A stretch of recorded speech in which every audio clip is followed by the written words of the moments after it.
Good afternoon, everybody. It's 2:30 on Monday, October 17th, and we're convening a meeting of the Board of Canvassers and the Board of Elections. We have a quorum, and we're going to begin our meeting. We were just sworn in as the Board of Canvassers, but at this point we have to, sitting as the Board of Canvassers, elect canvass officers. Naheed, did you have a motion? Yeah, I move Mr. Shalek as the chair and Mary Ann Keefe, secretary of the Board of Canvassers. Second. Any other nominations?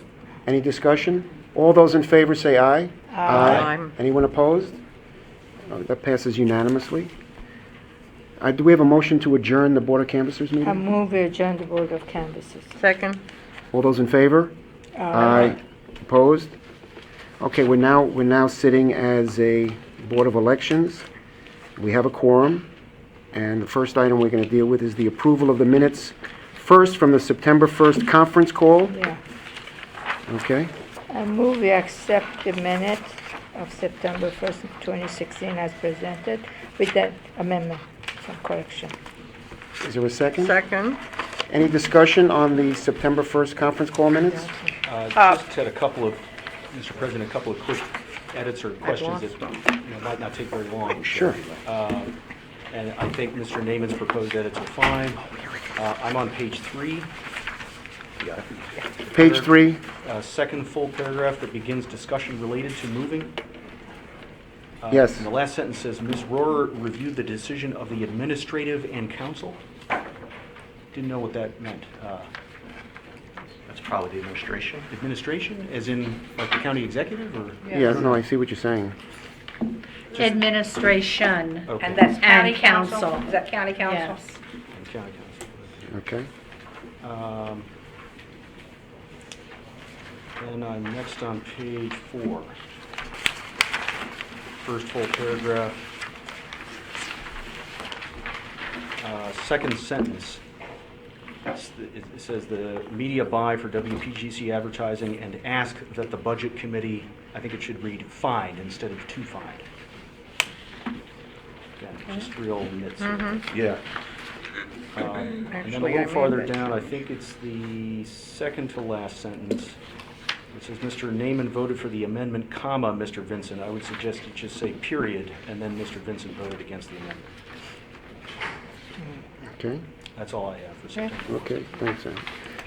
Mary Ann?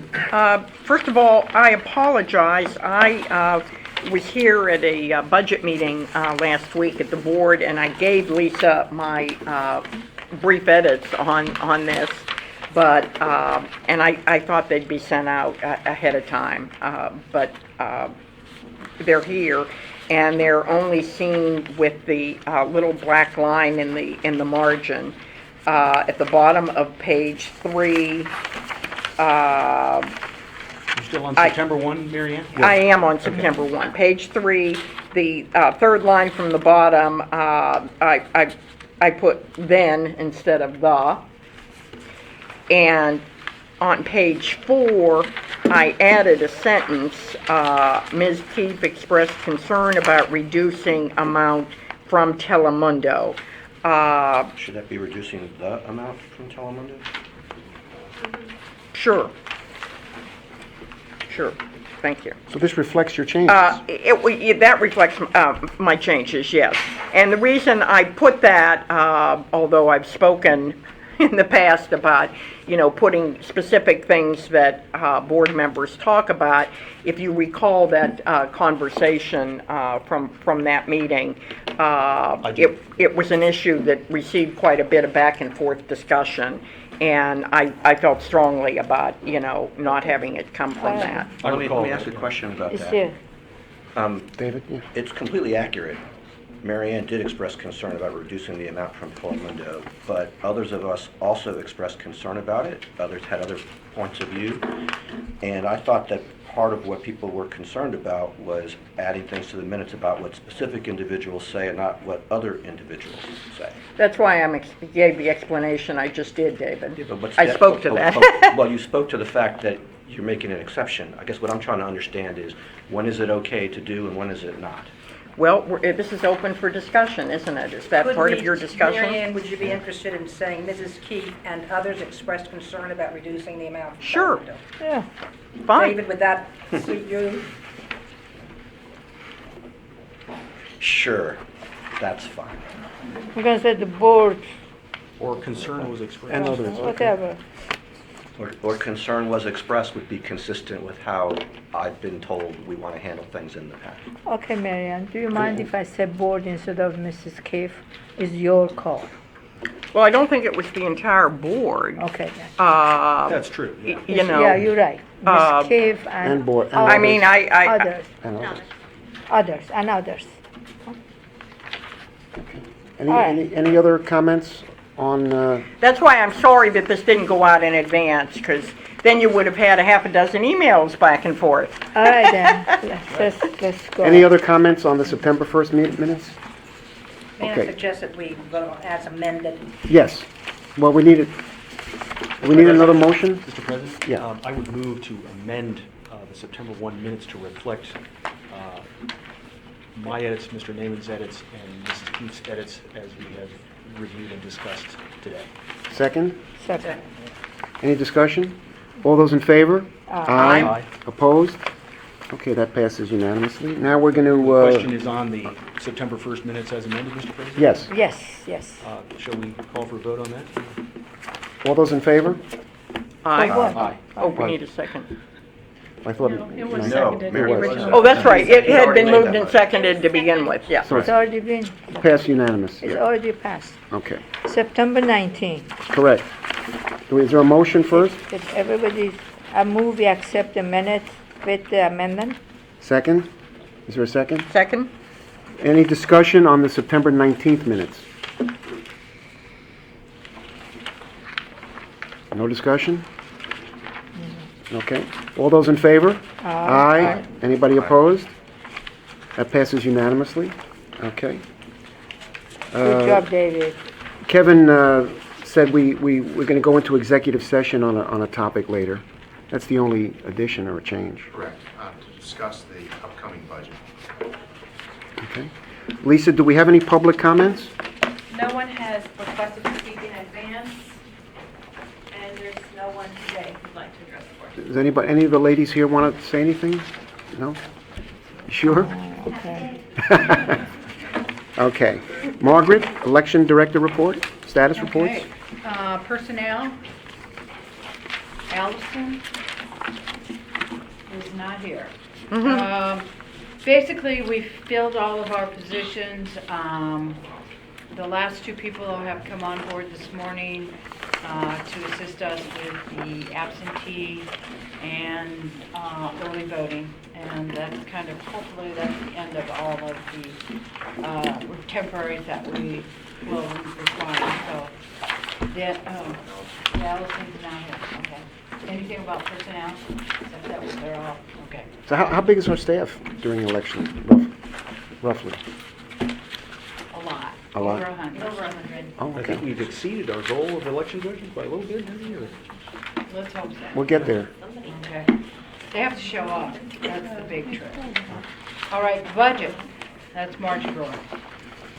Okay, so you received in advance the latest operating budget information for FY17 as of October 5th. Figures were through September 30th.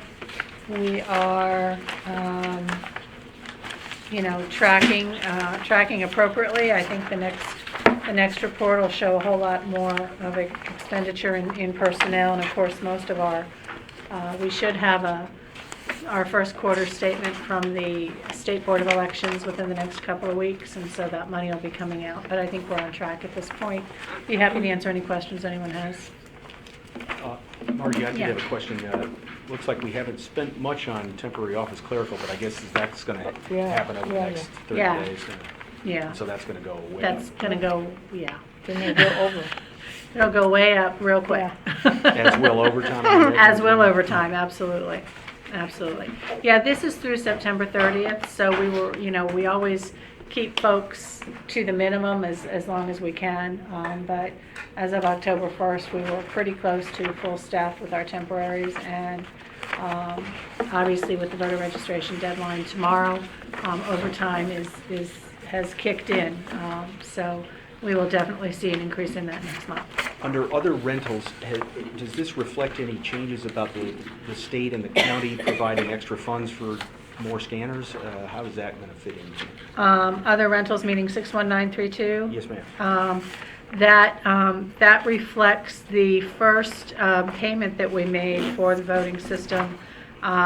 There's another bill that we're expecting, and so this line item is specifically for the voting equipment, not for MD voters, not for the electronic poll books. But it would include scanners? It things would like that? include the scanners, yes. So all- will all that the extra budgeted equipment. number change now that, I'm just trying to remember now where we are in the process, whether the council and the governor have approved the funding? I think the state did they not? It may change, but sometimes, I mean, I'm kind of dependent on the system itself, but I can certainly look into that and have that reflected maybe in a different way next month if you'd like. The other piece of that is before we went to the Board of Public Works, we did receive a letter from the county executive acknowledging that the cost would be covered up to 50%. And that was exactly what happened. Thank you. Okay? Thank you, Marjorie. Voter registration. Last day to register to vote is tomorrow, 9 p.m. It's being advertised everywhere. And we're doing this business. Virginia is today and Maryland is tomorrow. Yeah, all So over. Jessica, We have been registering lots and lots of voters. Active and pending voters, we're up to 663,760 as of about an hour ago. That's 8,400 more voters since just September 30th. So we're registering thousands and thousands of new voters per week, plus interacting with changes to voter registration records, updates to addresses, and all kinds of other changes that voters are putting through. So we're doing about 12,000 transactions now a week. In addition to the number of voters, we're doing, Are people changing their party affiliation? yes, we are having a lot of party. Lots of them? Lots? More than normal? No, I mean, other than the fact, now you have to remember, any party affiliation change gets tracked if somebody changes their address, and they also change party. So we're not getting necessarily a lot of requests specific to party change only, but we are driving upward in numbers of party changes, far more than we would be like in an off time, just because I think it's in correlation to other changes that people are doing to their voter registration. And just kind of as a little bit of a comparison point, even back in July when we were still fairly, getting a lot of activity, we were registering about 1,900 voters a week, and now we're up to about 4,000 a week. So 4,000 new voters. new voters. Do you track it by party registration? R's, D's, other? We certainly are capable of, Yeah. and our monthly reports do reflect the statistics of what we're doing. Right now, we're looking at the numbers a lot, just in mass, because of course, any voter, it doesn't have to do with the allocation of ballot styles and such for the general election, but certainly closely tracked it also in the primary for that reason. So, yes, we're doing lots How of. long will it take to get that number of how many new registrations in each party? Just a few moments. Sit there on that. Could we also get the information about the party changes that was just mentioned as well? As far as, it is on our website. it's on our website. And Oh, it's It's on the on website? monthly Oh, okay. stats. Yeah. Monthly stats? Yeah, Yes. this is on the, this is just a snapshot report that Okay. shows all the changes in every category, new registrants by party breakdown, party changes, how many went from one party to the other, the plus and minus. It's always, Are past months available as well, or just for 1 month at a time? Just 1 month at a time. If somebody wants to come in and purchase copies of previous months, they can. All they have to do is visit Jessica. Jessica, don't we also have a category of, what's the term? Inactive registrants? yeah, we do have inactives as well. That puts us over 700,000? Oh, far over. With inactives, we're at 723,713. Now, an inactive person can come in and vote, right? They can. Typically, a voter becomes inactive because of, we've sent a piece of mail to them like their sample ballot, and it's been returned to us as undeliverable or out of state forward by the post office. So if I'm asked, how many registered voters do we have? Should I say The Typically, 723 or the Active 6? number, the active. Yeah, we typically do the active Wait, pending. let the attorney answer that question. The state board would tell you to give the active number, but the reality is, quite frankly, there is no difference between the rights of active and inactive voters. Inactive voters have the right to vote in any election or automatically become active voters. They can sign a petition which makes them an active voter. So my suggestion would be that you give the total of active and inactive voters, because those are the individuals of the pool of people that can actually vote in Montgomery County. And so this 663, 760 number, That's our active. that's active. Right. And So what we- is the definition of inactive? An active voter is a voter that we haven't been able to reach them by written correspondence. In this year, meaning, or for a certain number of? No, they remain inactive for What two about the federal 5 year? cycles. Is that the 5-year number? It's two federal cycles. Which is pretty much Which is close to 5 5 years. years. So we have 723,000 registered voters. And we are not, we're in a period that we are not making anybody inactive 90 days prior to any election. We don't make any voters inactive, so. Does it show someone is inactive in the poll book? It Yes, does, but they can it vote, does. they can vote a standard ballot like any other voter. All they have to do, depends what the reason is. If their driver's license hasn't been validated through the system, if they present their driver's license, they can vote. Or there's other different means in which they can present types of identification and be permitted to vote. And if they can't present that type of information, they can vote a provisional ballot. They fill out the form, and they have until the second Wednesday after the election to provide us with that information, and that ballot will be counted. So what's the purpose of indicating in the poll book whether someone's inactive? Because there might be an issue as to whether they're eligible? We're just hoping to get an update for the information. This, in the last week alone, we've had 67 absentee ballot requests from inactive voters that's made them active because they have provided documentation that states that their current address. Can someone become active if they come to the polling place and check in and then present whatever they present? Or does that Yes. determination have to be made later? They become active. And From they that use a vote. regular ballot, not provisional? Unless they've moved and they're in the wrong polling place, that's a lot of a reason that they're inactive, because we have an old address. So if they go to their old polling place and they tell us that they've moved and they're in a different congressional district, for instance, or a different polling place, then they would be offered a provisional ballot at that point, because they wouldn't be You at the have right to vote polling in place. your- Right, you have to vote in your precinct. Precinct of residence. So that But often. if they're that- living in the same house and just say, well, I just Right, didn't bother yeah. to vote, then they're activated Absolutely, absolutely. and use a regular ballot. The example Jessica gave is no different than an active voter Yeah. who's moved to a different polling place and would have to vote a provisional ballot. What's So there's the really use no, of having- there's no functional difference between the rights of an active voter and an inactive voter. I've been told we're bigger than 6 states at that number. That question about which number they're using for voter registration would be the first question I would ask anybody who gives you a turnout percentage. Because you'll, like Kevin said, the state will tell you to use the lower number, and you'll generally find that people who are studying these things and comparing state by state numbers or what have you will be using the lower number, because of course that makes turnout look higher. When the election is over, will we know how many people who used to be considered inactive have voted? Good question. It was about 600 for the primary. Okay, so I mean, we I guess technically we could get both numbers. Yeah, How we many have did you it. say are It's inactive our- now? Did she it's- give us that number? Did you give us a number of how many are inactive? 59,953. So that takes it, okay. Over 700,000. And it's on our monthly stats as well, any inactive That's that about become active. 8% of the Yeah. total. Well, remember, and keep in mind too, in the community that we're in, we're next to DC and we're next to Virginia, we're not that far from Pennsylvania. Right. So voters move a lot. And that's how they typically become inactive. They may register in another state and they don't list that they previously were registered in Maryland, they don't notify us, and so they become inactive because we're not able to reach them. But they still have all the rights and all, as Kevin said, the ability to vote if they are still a resident here.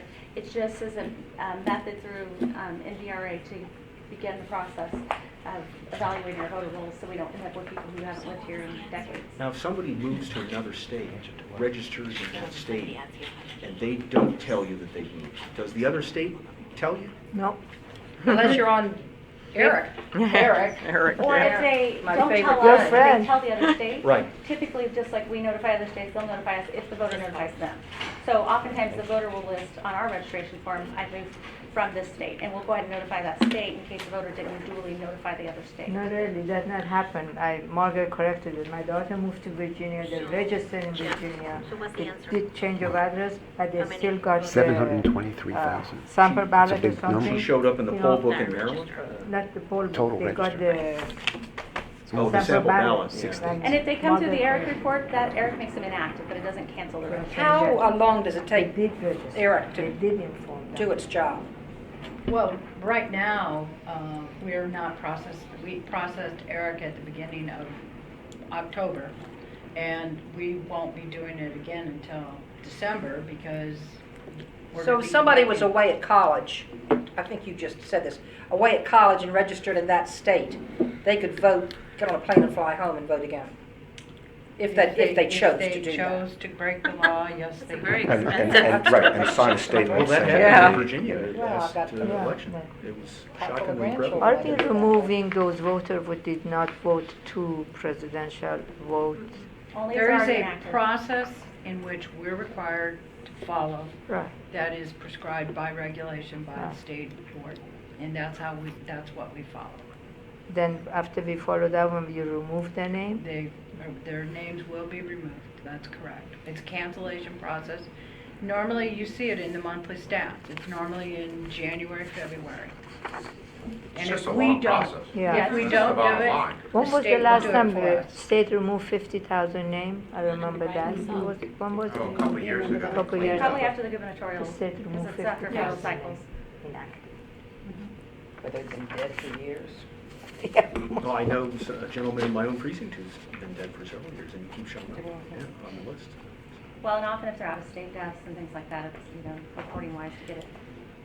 But we did send out a sample ballot that asks the voter or the resident to check and send it back to us.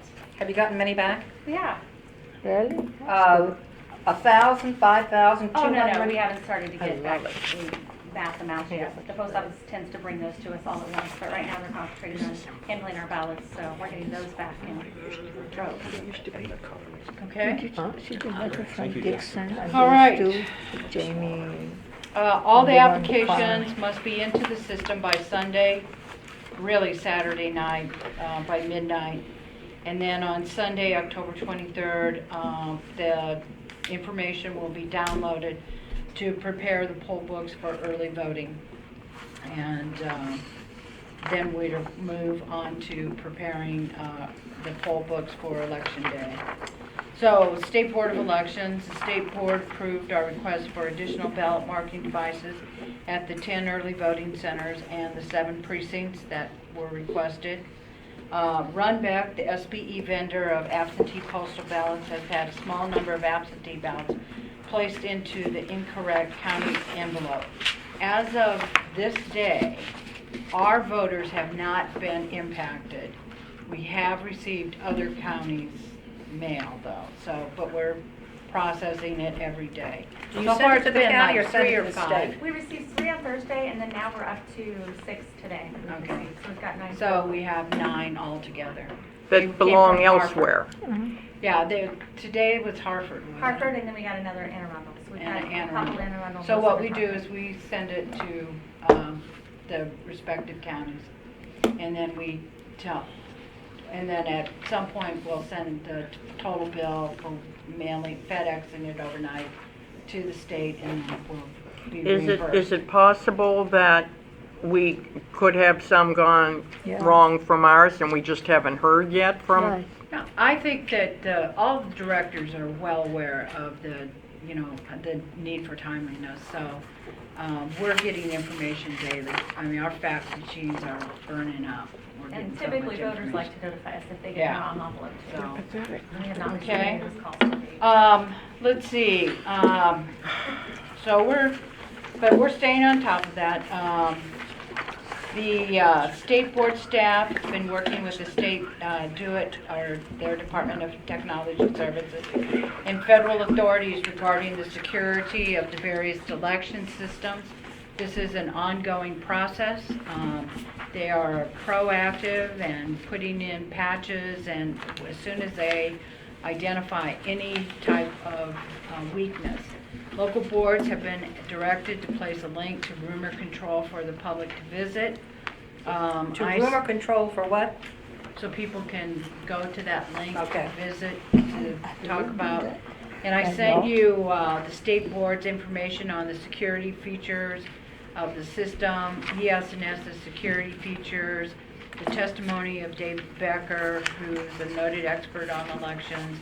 And something came out just recently, and I don't know where I read it, but it was from Matt Masterson from the Election Assistance Commission dealing with security of the systems and the work that's being done at the federal level. So everyone is cognizant of the issues and they are working on it. And then the final thing was the state board did update the canvas instructions, and that's going to be covered in the board attorney's report. And the absentee statistics were also included in your packet. To date, 45,804 ballot applications have been processed. And of those, 17,000 request delivery by the web, fax, or email. 17,983. U.S. Postal Mail, 27,000. Ballots received to date, 7,123. So far, the return by fax, email, 1,639 by good old U.S. Postal, 4,385, and then approximately 1,100 plus individuals have voted in person here or at a nursing home. Margaret, what's the numbers that we should look at that have to be duplicated? The ballots, it says from web, fax, email. That's those, So it's almost, 18,000. the ones that have gone 18,000 have gone out. But the ones received right now. But, I mean, quite But honestly. that's only we're- 1,600 that we've gotten back? But keep in mind that we're just beginning to hit the peak season for absentees. We just started receiving, and you have to keep in mind that even if they send it by email, so we process it, then it goes to the state, it's mailed by Runbeck. If it's mailed by Runbeck, it's 5 days for delivery, then however long the voter takes, and then 5 days back if they use just first-class mail. And then even with email, the turnaround time, depending on how fast the state is working, we'll process. Our goal is always to try to process within 72 hours of receipt. We just timestamp it. And so then the state receives it, and then the turnaround time can be anywhere from 3 days to 6 days, depending where we are on the calendar for the email delivery system. Margaret, does Romeback never touches a voted ballot of any way? They only send out requests, correct? They have nothing, we're not worried about their security particularly. No. Thank you. Margaret, based on your experience, what do you think is the ratio of ballots that you get back to applications that you processed and sent out? We said 65% for the email and 80% for the U.S. Postal. So 65% of those that you processed that came in by email and that you process, you get 65% of those back as a voted ballot? Right. Okay. Those individuals that vote by U.S. Postal seem to have a higher success rate in sending it back on a timely basis as opposed to email. And I just don't know if it's the user. Yeah, you do have to, there are security measures when they do it by email, so they do have to open an email, they have to go and set up a password, they have to go through a login system, they have to do a download piece, and so they may just lose interest, to try to go back to it later, forget the password. We get some calls, we don't get a ton from people, questions about interacting, we send them to the state, but. Don't they also have to come up with their own envelope and stamp? Yes, they do. A little more That seems to be a motivation. real challenge to some of the younger voters, my nephew included. Yeah. well, we're going to have more canvassers than we had for the primary. Yes, we will talk about that here in a moment. Okay? Mr. President, I suggest we invite Senator Madaleno to be with us for every hour that we're there. every day. Good We idea. want to be in solidarity with them, huh? Okay, so aside from that, are there any further questions? Otherwise, it's the board attorney. In terms of the canvas, as you all remember, there was a discussion about the state's practice of requiring or not requiring a certification meeting. And that's now been reviewed by the Attorney General's office, Jeff Darcy, in consultation with the state board staff. And what they have done is revise the canvass procedures to require a certification meeting. So what will happen is after absentee 2 is done, there'll be an audit by the staff, which will need to be completed. And then after that audit, there will need to be a meeting of the Board of Canvassers to certify the election results by a formal vote. Can that be done by phone? Well, when do you think that meeting would need No, to because on the they schedule, need to be right? No. signed. No. December 7th. So 2 people. December 7th or so. Does everybody have to sign it, or can only? No. No, only no, the the president and chair and the secretary. secretary, that process remains the same. What is being added is a meeting that the results are reviewed and a formal vote is made by the Board of Canvassers to accept the results with the chair and the secretary signing the paperwork that they've always signed. How is this being communicated? This is really a big deal, if you will, a big issue. Certainly, it was an issue in terms of how we handled it in Montgomery County, doing what we had always done in the last election and what every other county had always done as well. But I mean, this was raised even to the level at the state legislature in the hearing that they held.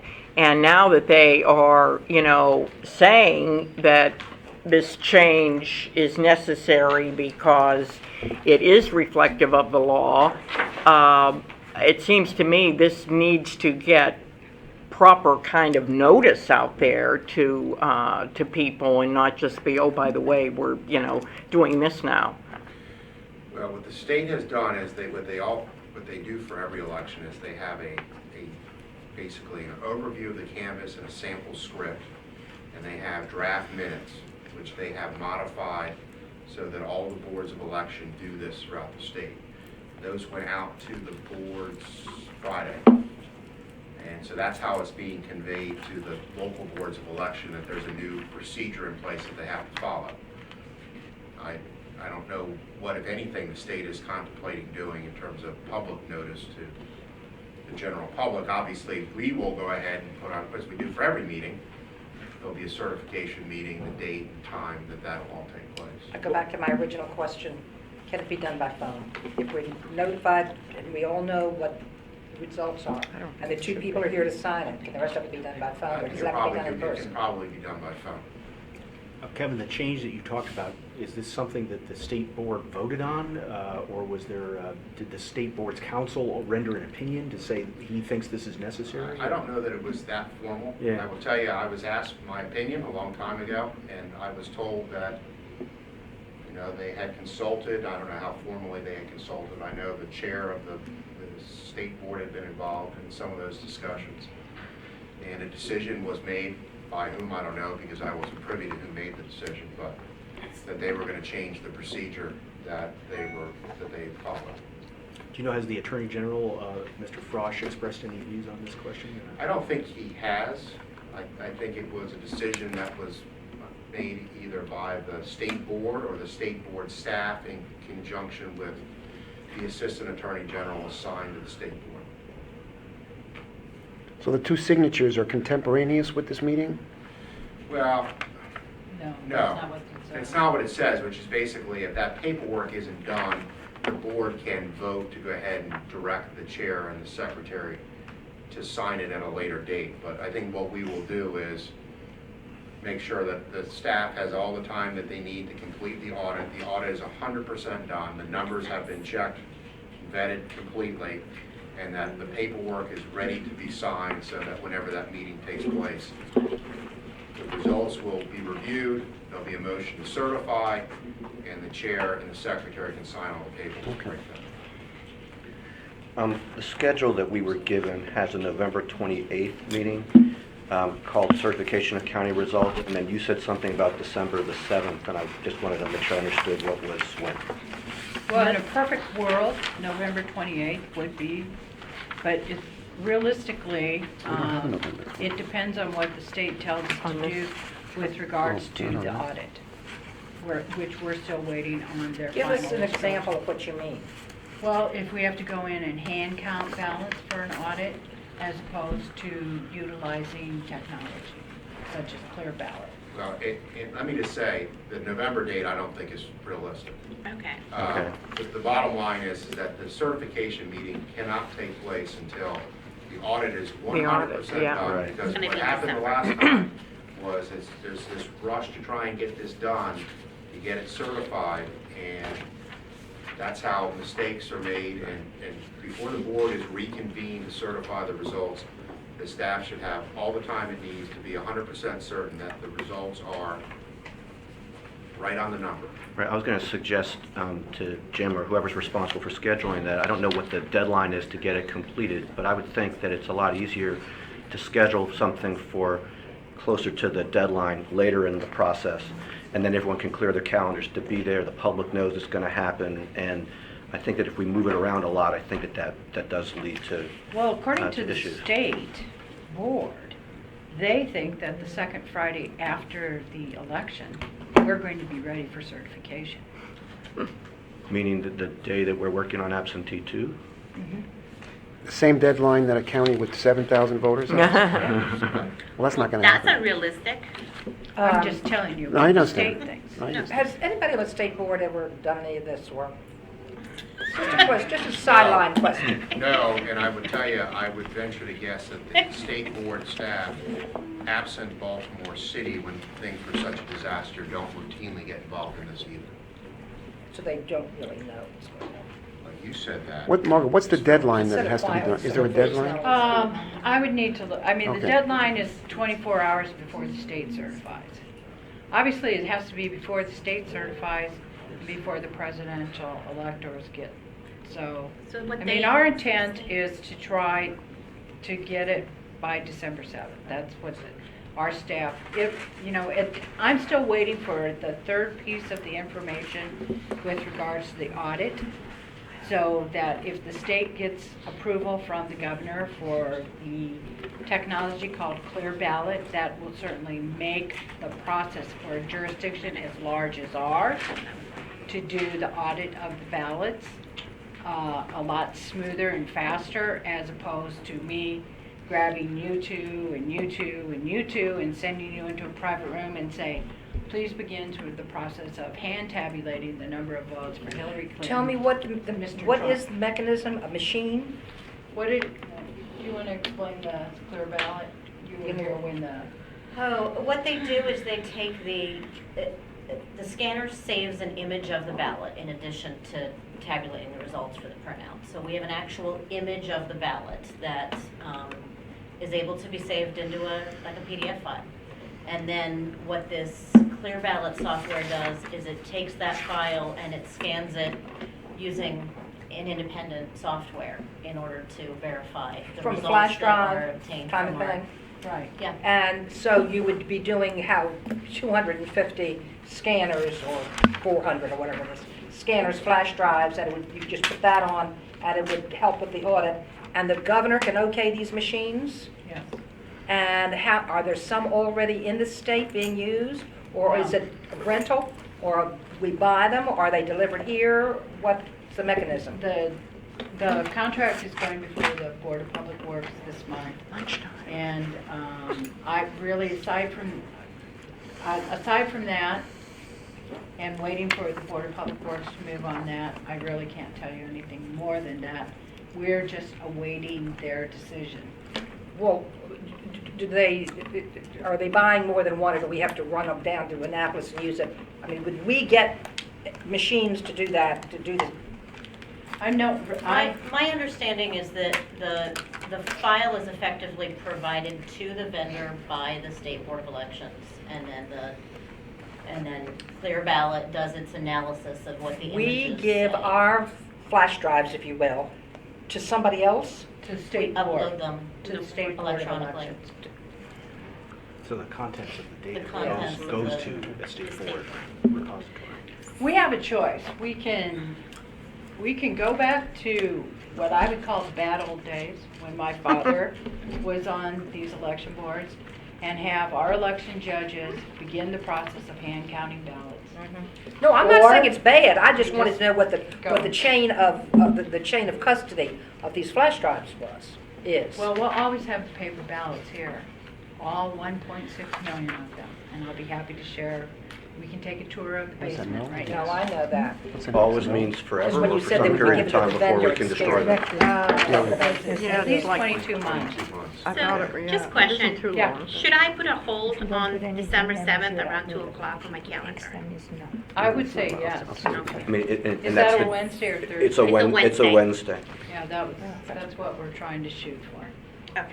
It's after Thanksgiving. And it's, Yeah. and it's no longer on the 20. December 7th. The 28th of Early November Harbor is Day. off, December 7th is on. Unless there's a What's going miracle that on. Isn't it happens. for all? It's near Christmas. Well, I guess what I'm Meeting tonight in suggesting, Colchester. from my perspective, and perhaps from others, is that moving it on a, is problematic in itself. That, I mean, I realize that if we're the last ones they're waiting for, they're not gonna wanna wait a week for us.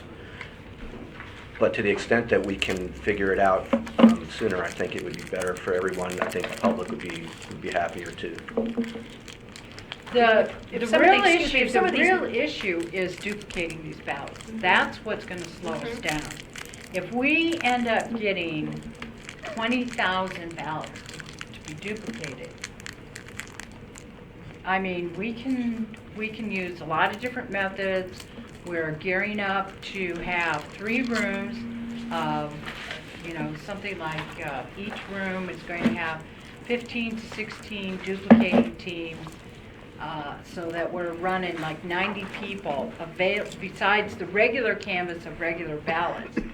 But if we have to duplicate all these ballots and do the verification of that, I mean, that's going to slow down the process. I would like to suggest strongly that the state was so cooperative about getting us scanners, more scanners that we need, and if they insist on a answer to all of our canvases before we can possibly do it, that they send us some of their staff to help. They've been cooperative in the past, and I'm sure they'd like to send down some of their staff to help us do some of this work. Okay, I will share Thank that you. with them. All right.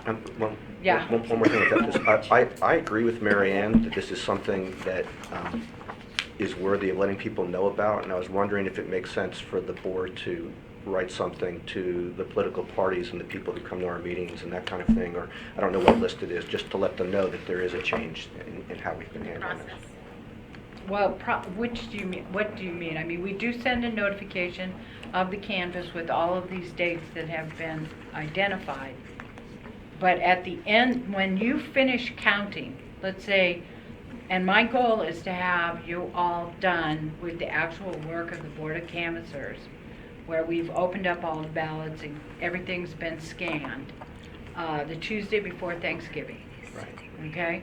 So then you'll be off Wednesday, and you guys can go over hill, over dale to see Grandma. We, on the other hand, will have Thanksgiving off, and then we will be back on Friday, trying to hit the marks in terms of the audits and making sure that everything is reconciled. Now, Jessica and Allison and Janet and Bobby and Michelle and I have been sitting and trying to develop a system that definitely prevents some of the errors that happened before. We've had one meeting with Kevin, and we described the process. We are going back and we're reviewing some of the latest and greatest information from the state with regards to the canvas. But we're trying to develop a system that is efficient and expedient. I mean, we also would like to go home for Christmas. Of course. So we are trying to make sure that you're not going to be tied up in a ridiculously long canvas. That's not really, if I may, what my concern was. I'm thinking that possibly this is worthy of a press release from our board. because this was an issue that was well, circulated, if you will, before, in terms of the perceived problems and was there a violation of law, what was the law, what was the policy, etc. And I just think that maybe the state board should do it. I mean, it should come from there, that there clarification to the canvas procedure and the final approval of the vote, whatever the terminology is. Could you take that up? We certainly can put together a press release, but I think what we need to do first is to know, like the Thursday, which would be the day of the last day of early voting. I don't think we need dates in it. No, I think it's speaking to the process. But I know, but what I'm saying is on the last day of early voting, let's take a look at the numbers. How many ballots are we actually duplicating? I mean, if it ends up it's only 6,000, Don't have better. then, this argument is going to be, it's going to seem a little weak. If we're duplicating 20,000 ballots, then I think we have the right and can put together a pretty strong press release. But I think that what Mary Ann's talking about, if I understand correctly, it's not about how long the canvass takes, it's about the change in the process and the fact that, Yeah. I mean, That's I think it's basically a result of, the Montgomery County Board's inquiring that, that the process was changed. And Kevin, to his credit, let's just say that their view now is consistent with his view a long time ago. I guess there's some benefit to letting people know about the process, regardless of the actual timing of when this meeting is going to be. Can can we have a recess for 10 minutes? Sure. I have some confidential voters, and the only person that can do this is me. Good. Is it, That's fine. Yes, is that okay? Mr. sure, President? Yes, absolutely. Okay. Sure. Okay, we're back on the record.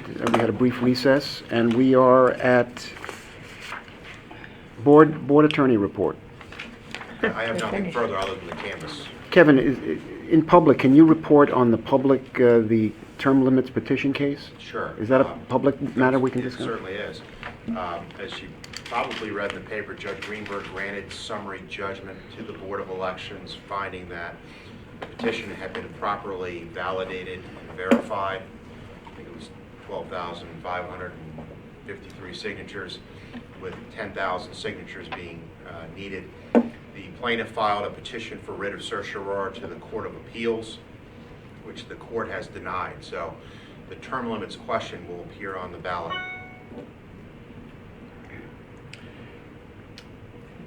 I'm sorry, you through? Yes. I would like to go back for a moment, please. It's just explain to me again how the flash drive, this machine that you're talking about that the state might be buying, I wonder if it would be any help if the president of the board wrote to the governor and said this would save money, time, and a lot of effort if that we were in favor of it. That'd be great. That it does all of those things. And so it seems to me a strong letter from you to That's fine. the governor would be very helpful. Could you tell us more about what it does? What it does? Yeah. Oh, Well, I mean, I think perhaps the best thing for us to do is to get you what the state has provided so far, because this is the state's contract, this is the state's product. I only know what I've seen reported at a state board of elections meeting. Right. And in our staff conversations with the state. But what we piloted in the primary election, and is that we take the each one of the scanners saves this image of each of the ballots. We create, and I'm not sure whether we're the ones who created it or the state creates it. Either we create or the state creates a file. We save that image of these ballots into a standalone file. And then the vendor takes another set of software, and independently of the vendor that we have, that we've leased our scanners from, they take the image and they re-scan this and do an independent tabulation of the results in order to verify the accuracy of the first vendor's tabulation of the results. And the goal of that is to avoid us having to manually thumb through all of the paper copies of these ballots in order to verify the accuracy of the tabulation. So it's an independent verification of the original tabulation of the results. The Who numbers will paid never for be it? the same, will they? No. In the pilot, they were extremely close. They were one or two off, and the reason they were one or two off, we saw a demonstration where they showed us exactly which bubbles were perceived differently by their software than by the first software. And it was those same ballots that come to you for a voter intent screening in the absentee or provisional canvases, where there's a check mark or there's a, it's very close. Who It was very close hired to the pilot. independent vendor? Who hired them? The state did an RFP. The state did. You say that two vendors then. We have the leased equipment that we Yeah. actually send out to the polling places that tabulates. Yeah. And then there is another vendor that takes the images generated from the first software and retabulates all of those images. So what you gonna ask the governor to do for us? Buy the machine or rent, whatever it is, that would do that, which would take. Approve the lease with clear ballot. Can you give off the top of your head what that would save? Not the money, just time-wise, days of having to do that piece of the audit? Well, it would save you all days, because if Even we have better. to start hand tabulating, that would mean that you all would have to be here watching us. Well, hand hasn't tabulate the ballots. state board approved this? The state board has approved to proceed with the RFP before the Board of Public Works. Now it's going to go before the Board of Public Works.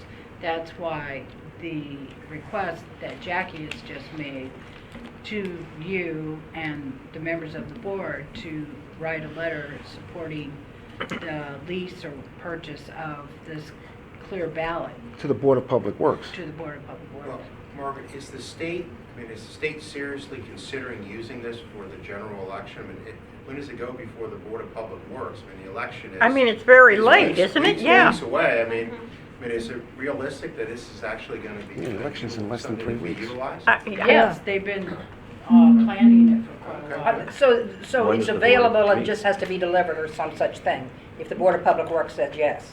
Yes. And they can get this equipment. It's there, ready to. It's Roll. software, yes. Oh, it's software. And do we know where and other counties are on this? Especially the large counties, are they all in favor of this? And I have not had an opportunity to talk to any of the large jurisdictions. I can't imagine any large jurisdiction being in favor of beginning the process of hand tabulating ballots after scanning and canvassing ballots. Is hand tabulating always required? What did you do in the primary? Did you have to hand We tabulate? did both. We did clear ballot and the hand tabulation. For the audit? It wasn't that many though. it's Yeah. the increase in numbers that makes this formidable, is that correct? Mm-hmm. That the quantity No, would be so much The more. problem is hand tabulation is fraught with error. I mean, the reason we moved to technology is because people make mistakes. Right.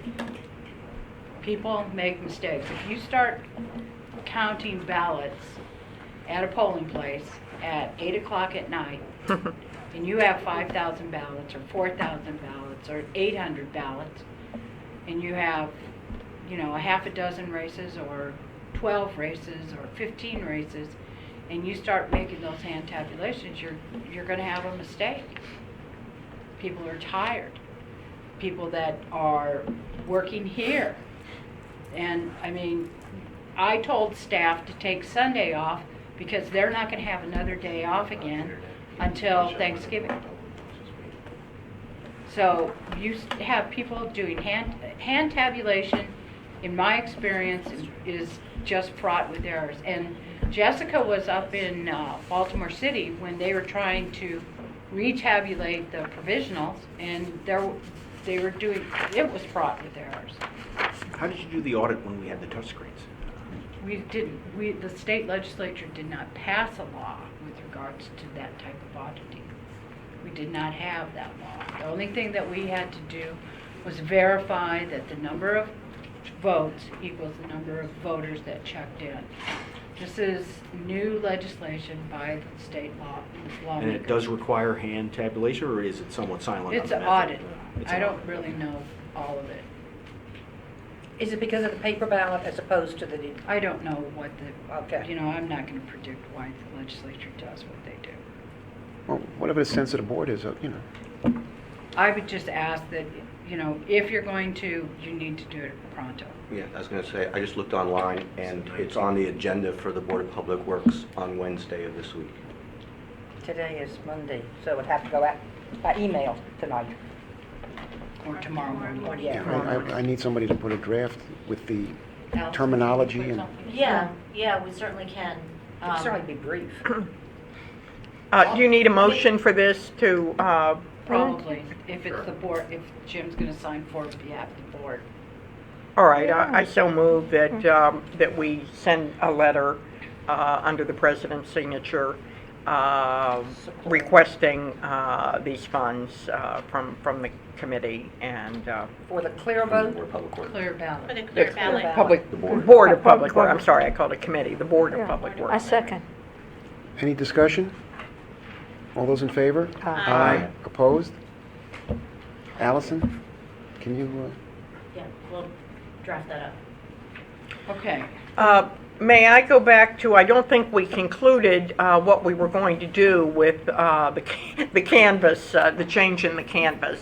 And if we're going to draft a press release to go out on that.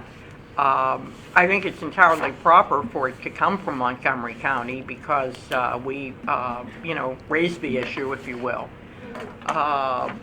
And I don't know, do you have to run it by the state for us to do it, or? Well, tell me, I guess one of the things I would say is what exactly message do you want to send out to the public?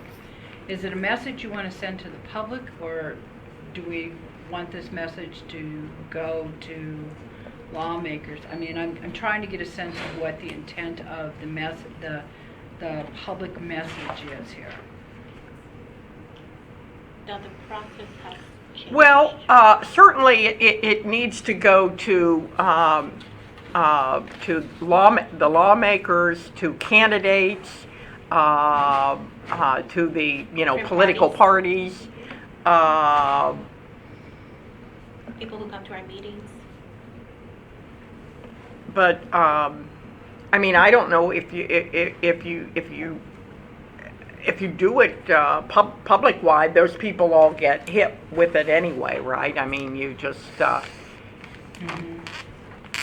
And the intent in the message is come and attend the canvas and That the, observe the no, process. not come and attend anything, that the state Board of Elections has provided clarification, I guess is the terminology, I looked to Kevin on that, as to the state law regarding the Board of Canvass and the official certification of elections. Is If this we- an announcement of a December 7th meeting and then an explanation of why? I don't think you're prepared to announce a December 7th meeting. Well, you could, and then you could move it if you had to move it, but it would be an opportunity to say what you're trying to say.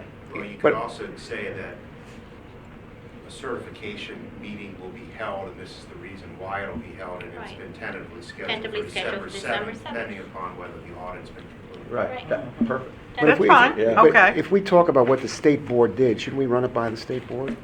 What do you think? I don't, Because we're doing it because the state board, No, I don't. they're a censor. okay, The local board is announcing what they're going to do. Right. okay. Okay, we can develop this and, I mean, I'm happy to review it. okay, we'll send it to you and Jim and If sign off Margie's on it. gonna put it together, or. Okay, we can I'd get be that happy to done. look at it too. Okay, Okay, thank you. all right. Old business? We have any leftovers. There is no old business that I'm aware of. Otherwise, we can go on to 2016 election preparations. The voting, is that okay, Mr. President? Well, are there some letters that we have, like the The- District 20 letter? Do we want That's to in here. Is it? Because it's related to the preparations. Okay. Okay. Voting units have been prepared for early voting on Election Day with staff reviewing and verifying. The public testing will be October 21 at 10 a.m. with the early voting cart check. And I believe we have enough board members to do both. What time, how long do you think We we'll know be who here? they are. I'll be here. So, 21st, Friday, it's this Friday. It's Friday at 10 a.m. Jim and Grace, Mm-hmm. Is that enough? What do you need? at least two. Board of, So you've got them? Mhm. So you call me if you need them. Okay. Board of, All right, the ballots have been packaged for Election Day and for the early voting centers, and that was been completed. ES&S vendor has been on site repairing scanners that for some reason became non-functional. press release. The software for the early voting poll books has been provided to us by the State Board of Elections. I'm sorry, can you go back? What was the District 20 non-functional? The new scanners. They're non-functional? Was there 9 that didn't? 12 Batteries units. primarily? or- No, wouldn't scan.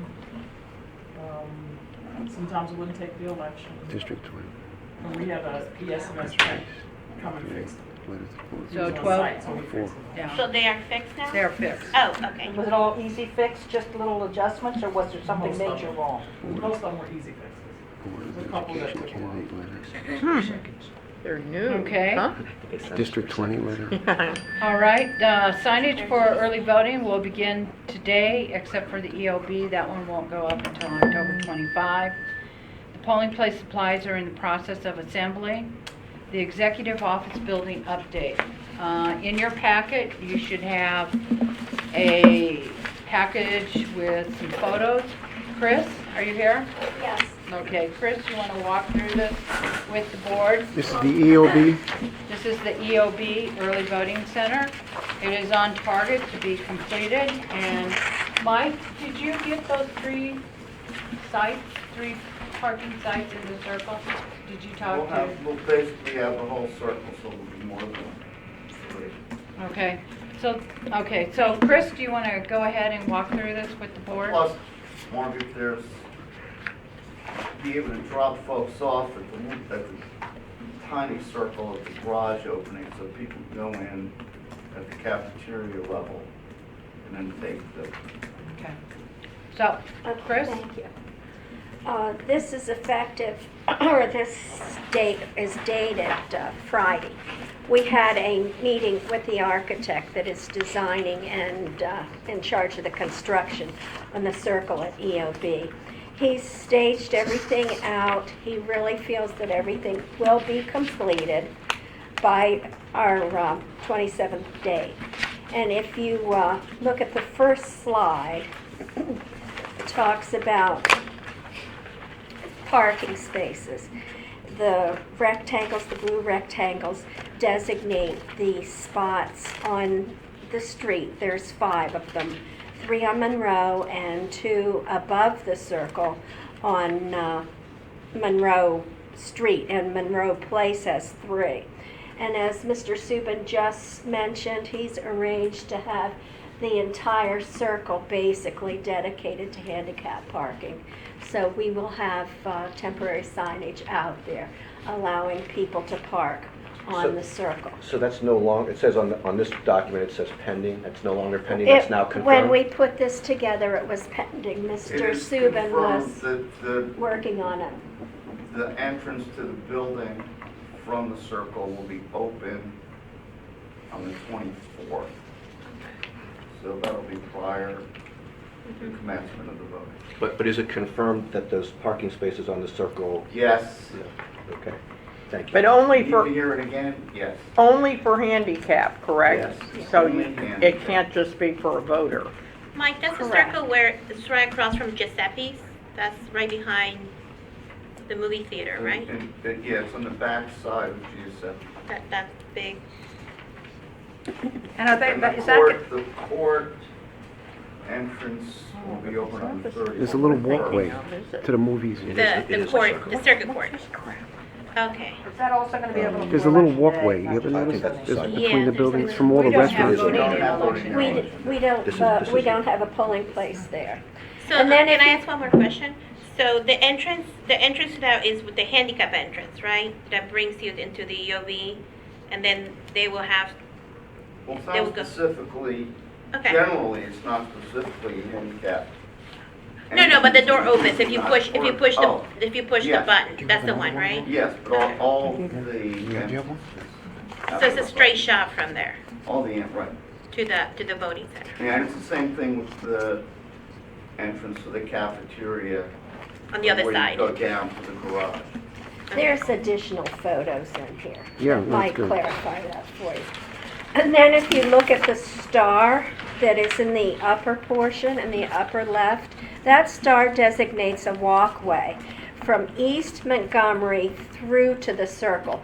That's entirely level, it's lit, it would be an easy access. Across the street, you'll notice that we have 7 boxes marked as handicapped. It would be easy enough for a person to walk across the street, go through the walkway and be right at the circle, walk across the circle to the handicap entrance. So my question with those parking spaces is that usually you pay to park there. Correct. Yes, So- it is a private, it would still be paid parking. So it's paid parking. Yes, but Where? you also The have, ones across from Crane Cafe. yes, Yes. but But the, Yeah, but the unpaid parking Wait. Spaces in the COB parking lot, are free. there've been arrangements made that you take your ticket, it'll be validated, You mean 100 Maryland? yes. Oh, okay. But in No, no, public I was- parking, excuse where's me, in that? public parking, if you have handicap tag, it's free. I'm sorry? The meter parking, if you have handicap tag, is free. You don't pay. The council. The council building. It has to be a handicap parking delegated parking. No, otherwise no, you- no. Anywhere you park in the state of Maryland, if you have handicap parking, sign, correct. tag, you can park up to twice of what the limit of, I know that. I don't think that's correct. I know that. I'm positive. In a private parking facility? You can park free, public. In a public one. public Right, parking. It doesn't Oh, apply to no, those no, separate I said spaces. meter parking. What Right. you asked for was I was for talking- us to identify the No, no, I know, handicap but parking. I, and we but I did.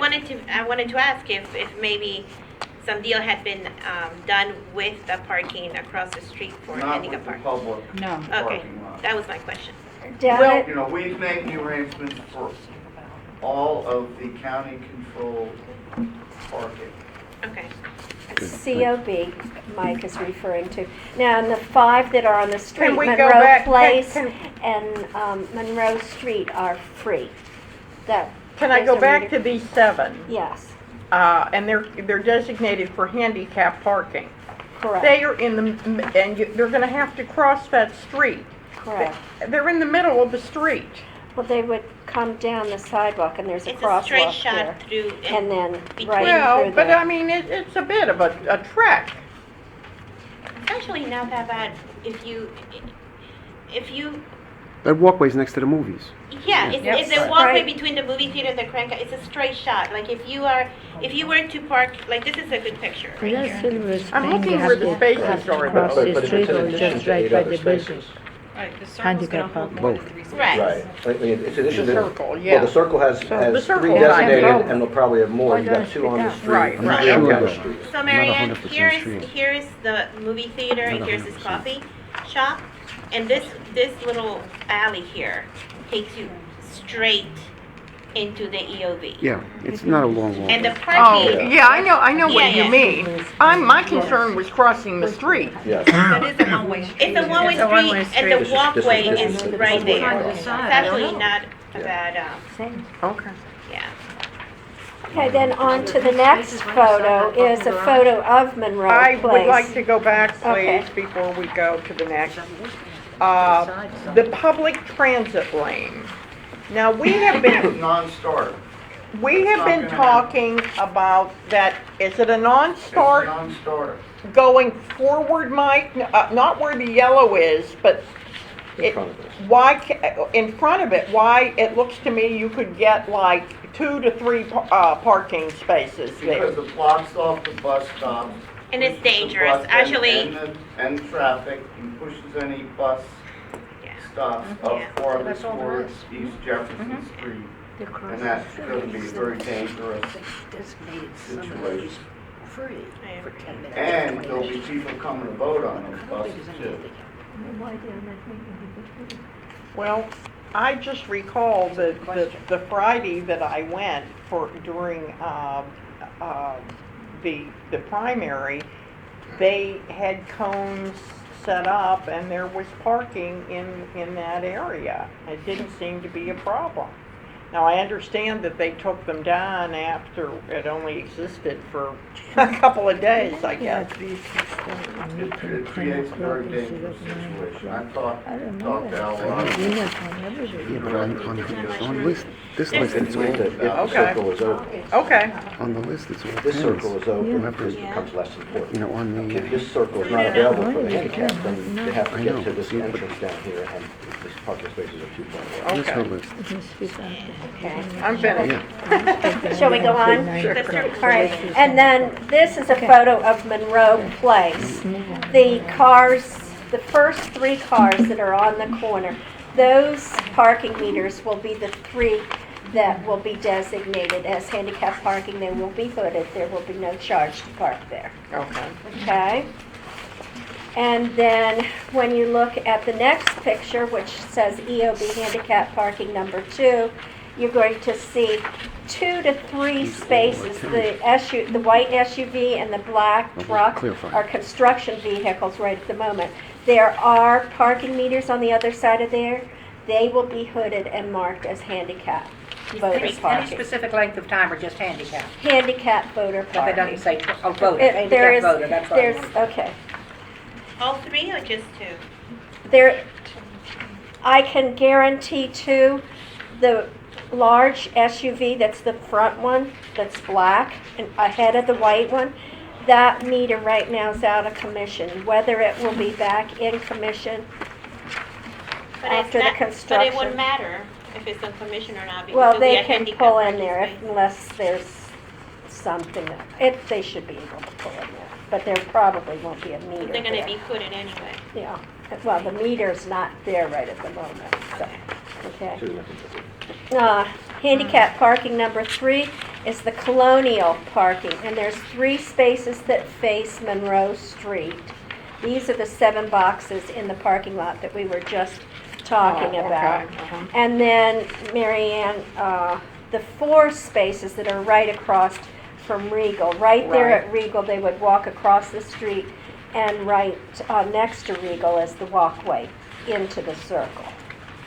Now, how are we going to, I guess the answer is we can't, since they are already designated as handicap spots, you can't really stop another handicapped person, can you? No, you can't.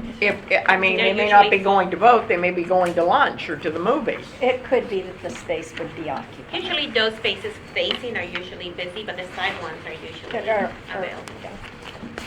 And then the next photo, walkway from East Montgomery Avenue, Colonial Parking to EOB, the star indicates the walkway. Then when you flip over, this shows the walkway itself. You're facing construction fencing right at the moment, but Mr. Hawkins has guaranteed me all of that will be cleared away and it will be a straight walk. And then the next one shows the walkway towards the EOB. And that'll all be cleared out and all be... okay. That will be cleared out, yes. Then, They've got like a week to do this. well, they really are far along, and he has staged it, and his contractors understand the issues, and he has staged it, so if something would happen with weather or whatever, has his contractors working on the right-hand side of the circle so that everything would be totally clear and accessible towards the They've door. already started removing their machinery and equipment. And he guaranteed me of that, as well as Saturday was to be a big day for him. He was to have a lot of resurfacing done Because- Saturday. Yeah, right. Part of the beneficial use as of the 24th is that the asphalt will have been laid. So it all has to be done by then.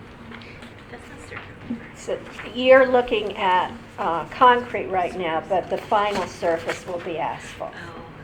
And at the bottom of your photo, all of that will be level. The asphalt will come to the same height as the sidewalk. So in that top part of the circle, everything will be level with the sidewalk. Is there any further questions? Just keep our fingers crossed. He is really working at it. I have We confidence in have him. ultimate confidence and faith in Mr. Dice. Mr. Dice said it will be so, it will be so.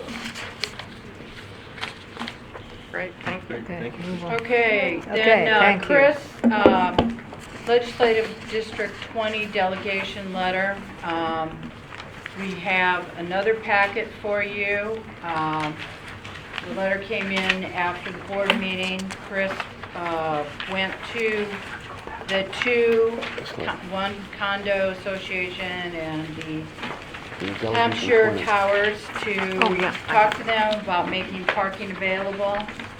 And on my part, I did contact the State Board of Elections with regards to their request to change the voter notification form.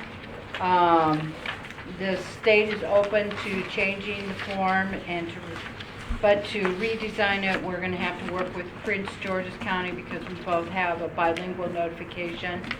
We will have to ask for reprogramming for MD voters, and Prince George's uses a vendor. We use our county print shop with regards to the software that's necessary for those individuals, entity to print that. But there will be something that the state board can ask for from the legislature for additional funding to do the reprogramming so that their requests are with regards to the polling place, actually it's the voter notification form could be changed. So that part has been submitted to the state board. Okay, do you want to talk about the parking? Okay, and then the last bullet item on the letter Margaret mentions about Election Day and signage. We will ensure that there's signage out at Grace Methodist. We had signs out there last time. They're asking for all entrances. We will make sure that there's signs on all entrances directing voters to the recreation center. And if you go to the photos, the first is an overall map of precinct 1368, Tacoma Park Rec, and then the surrounding area. There will be parking, reserved parking, for election judges. The red circles indicate there are 20 spaces. Now, we don't plan to have 20 election judges out at 1368, but there will be plenty of parking for our election judges, which will then free up spaces in the parking lot at Tacoma Park. Then I have spoken with the property management at the Overlook. They have reserved the parking for the EJ. And then Hampshire Towers will allow us parking up until 4:30, anywhere on their facility. And as you can see from the aerial that there's numerous spaces. There's spaces there in front of the building as well as parking circles the entire building. As well as across the street, there is a service road or a frontage road that parking is allowed right across from Tacoma Park. That's a very large street. Is it? New Hampshire Avenue. New Hampshire. Huh? No, Well, I thought not it's on this New one, isn't it, Hampshire. around here? There's a service road in between the buildings and New Hampshire. Oh, that- I see the little, All right, well, the service road parking on the map is on the west side of New Hampshire Avenue. You're saying that the parking you're talking about is on the east side of New Hampshire Avenue? No, it's on, the service road is on the west side, and So- people so- would so be people would have to cross New cross Hampshire Avenue? at the traffic light. But we'll have a traffic, oh, they'll have to cross New crossing guard. Hampshire. Yes. Yes. You We have to will have a cross the crossing guard there. Do we typically reserve parking for election judges at our polling places? No, we do not, but it's private parking at the Overlook. And so I requested that we allow, or that they allow our election judges. So those parking spaces will be reserved for election judges on Why wouldn't election day. why wouldn't we reserve that for voters and put election judges over on the service road who are gonna be better able to cross over New Hampshire and deal with that? At 5:30, 6 o'clock in the morning? Yeah, when there's nobody on the road. There's never nobody on New Hampshire. Try The crossing it issue during the rush One hour of when people the come to vote. one of the issues of reserving for voter parking is she has requested that I provide tag numbers of each of the vehicles that will be parked in those red circles. I would not be able to verify a voter. Chris, I'm sorry, can I just clarify? The service road parking is overflow parking, correct? Correct. So there is parking spaces at the polling place? At, How many? there are 45. Right. At, Right, but at that's where we ran Tacoma into trouble Park before. Rec Center, and then they have all of the parking in this area Now, up the until park, 4:30 I'm sorry, the parking at the Overlook area. is private parking. Right, Each- no, I understand, that was the Yeah. area that they suggested that you talk to them? Well, that was Hampshire Towers, they suggested you talk to They them. suggested, I believe, both the Hampshire Towers. condominium and the Hampshire Towers. And you've spoken to both? Pardon? And you've spoken to both? Yes. And they're both saying till 4:30? What Overlook is offering us is EJ parking there, the 20-some spaces that are in the circles, in the red circles. So the parking that's to the right of where it says the Overlook, is that available to us or not? To the right of the Overlook, that is Behind that resident parking. Each space has a reserved number on it. So those for are- the- so for those are the not available. unit. That's correct, they are not. So the only ones that we're available. talking about are the ones that are below the second EJ reserved parking sign? No, there is nothing available for us at the Overlook other than the reserved parking So for it's, EJ. so it's just This?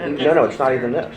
What is it? It's just the red circle. Oh, just the circle? Just the red circles. Red It's the circles. red circles, it's Hampshire Towers until 4:30, and it's across the street at the service, across New Hampshire Avenue at the service road. And where is your And the handicap? 45 spaces Your in the polling handicap, place. your handicap parking. No, at where are Tacoma those Park. 45 spaces? They're in front of the building and then there's two on the side. It's hard to Could you designate. show it to me? The So they're, handicap? so they're kind of, so they're Only two under, handicap? the building is like where it says Tacoma. I There's think a she's few here. I talking think about, there's three here and there's two down on here. this side. That's really far. but no, the entrance is over And we here. can add a space And or for two. this one? For that one, it's only until 4:30. No, I know, I'm just asking with the handicap. Can you just? The can two you access handicap, me?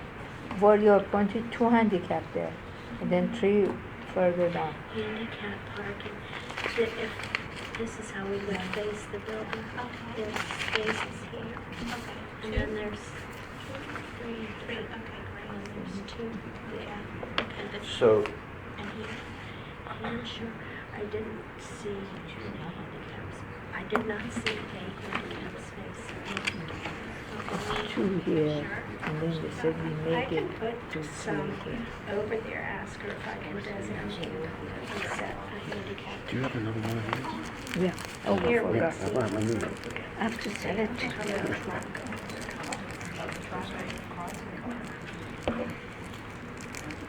Yeah, concerns me. You don't want people in their wheelchairs crossing New Hampshire Avenue. you don't want anybody crossing Hampshire Avenue. Okay, can we, So the area, I'm sorry. the 45 spaces is to the west of the election judge reserve parking. yes. The 45 spaces are the designated spaces to Tacoma Park Rec. But that's over here, That's, surrounds the building. surrounds the building. Yes. But that's where the complaints came from, was that there were only 45 spaces and they had traffic jams in the primary. Yes. And what we're adding is spaces for the election judges who presumably were parked in those 45 spaces Yeah, for the correct. primary, but not for anyone else in those spaces. Correct. Then, nothing else from the overlook, all the rest of the parking we see that's to the right of those red circles is off limits. Yes. And then the part that's above the red circles and to the right, where it says Hampshire Towers, Yes. that's available starting how early in the morning? As soon as. 7 a.m. Yeah, Whenever 7 the voters a.m. want to show up. Okay, and then they're available only until 4:30. Correct. And have we asked the Overlook whether they're willing to make any of their spaces available like What- Hampshire has until 4:30? What she was willing to provide us was the, what they consider their visitors parking. Each one of these spaces is designated with a unit number on it. Right. Right. And is reserved for the particular tenant of that unit. But where? Right, but in the middle of the day, especially in the middle of the day, in the middle of the week, there's going to be a substantial number of people who aren't going But to be they're there. not gonna do it. But they have private rights to those spaces. Yeah, they're not So gonna do it. they can't, So- so management where is- cannot take them. And So then where- what are these spaces at the bottom that's The below? same, there are numbered spaces there. The only spaces that are unnumbered are these, and they are designated as visitor parking. And how or many are guest in each parking. of those? Do you know, in each of those circles? How many 10. spaces? There's 11 on the top circle, and then the remainder are on the bottom, and it totals a little bit over 20. I think it's like 21, 22, something Okay. like that. So it's basically split even. And how many judges do we expect? We expect about 15.5. 15. 15.5. So that will take care of all of them. No, take care So- of 15 out of 21. And then there'll be some additional spaces. Right, It's a morning job. which it seems like we should be able to do something with. I mean, we can have 5 extra spaces, having them empty doesn't make a whole lot of sense. Well, and my question is, how do we assure that the judges are going to park there? Is somebody, has the chief judge been informed of this? We've And made arrangements to notify them that that is the area that we expect them to park. They will provide a tag number to us, which Oh, I okay. will provide to the property manager. And there's also a dashboard card that has to go in on the dash of their car. Yeah, that basically. Gotcha. Now, if you want to tell the partisans that are gonna work the precinct, that we will allow them to park there instead of, putting their cars in the Tacoma Park Rec Center. That would And they're take care- willing to give us some tag numbers. Right, that might work. We could probably do that. Mm-hmm. That makes more sense. with the extra ones that we With the- have? With the There's 5. 4 to 6 extra parking spaces. Yeah. But that way they would not be taking up the 45. I mean, keep in mind, you had probably 10 to 12 election judges working at the Tacoma Park Rec Center in the primary. So, and then I have no idea where the partisans parked and if they took any parking spaces. We've opened up 45 parking spaces at the rec center, plus there's parking along the frontage road that goes to the Tacoma Park Rec Center. So, I mean, is it gonna fix it? No, we can't fix it until after the election. We have to find another polling place. Is there anything that can be done to let people in that precinct know what the drill is? So that they Well- know, for example, that they can park at Hampshire Towers up until 4:30? There'll be signage in the polling place. I'm sorry, there will be signage on the road that Department of General Services is helping us to post. That there's parking at Hampshire Towers. So signs like voter parking with arrows going there type of thing? Yes. It needs to Okay. be big. Voter party. We have help coming, help It's coming. actually somewhere I visit with polling place support. You've got people that are actually walking from those Right. apartments too. I understand you're saying that there were parking complaints, but you also have a community right there that can walk to the polling place. And then on the next page, I broke out, there's, More so than a lot of other places. there are a total overall registered voters as of Friday was 3,868 registered voters. 328 of those people or voters are from the Overlook, and 251 of those voters are from the Towers. So, as Ms. Sanders mentioned, there will be several people from that area that will walk over. Right, but you've got 3,000 voters Yeah, and you got- 45 parking spaces. Yeah. Yeah, that's a big precinct, 3,800. And if you got 3,000 voters, 45 parking spaces, and, you know, the vast majority of them are going to, or at least the plurality of them will be coming, you know, all at the same time. They're not going to be necessarily spread out all through the day. Well, we want to get a comprehensive response to the delegation. We're going to put, We can certainly give this to them, but this information. yeah, I mean, to the delegation, we want to give them a comprehensive response, answering all their concerns. Can we do that? Yeah. Then the next photo is talking about there were some questions regarding the pathway for the election judges. This is the end of the building, looking from where the election judges would park. You walk across either down the driveway and around, or you can walk across and there is sidewalk along the end of the building. So they take several steps across the grassy area from their parking space to the sidewalk at the end of the building, which goes around to the main entrance. You will put a And- sign that said BJ parking only? I can do that, I mean, yes. otherwise anybody could park there, right? I don't know. Well, Be there awfully early. Yeah, I was But going to they- say, that well, they have to be there, they have to be there They have earlier. to be there Yeah. at 6, so I anticipate that all those spaces will be filled before 6, With or the by exception of 6 that- a.m. Exception of the handful. of the 5 that are above. And this is another, when you go to the following page, it shows the 11 spaces that are on the lower level that'll be designated for election judges. The next page shows the upper level and the additional reserved parking. So this says 11 And and 14, 14, that makes 25. 24, well, 25. Yeah, So if we have And then we 25 only- spaces and we have 15, judges. maybe 16 judges. We have, yeah, 16, Then we have so we many, would then we have a have, whole bunch of other So spaces. we've got 10 extra.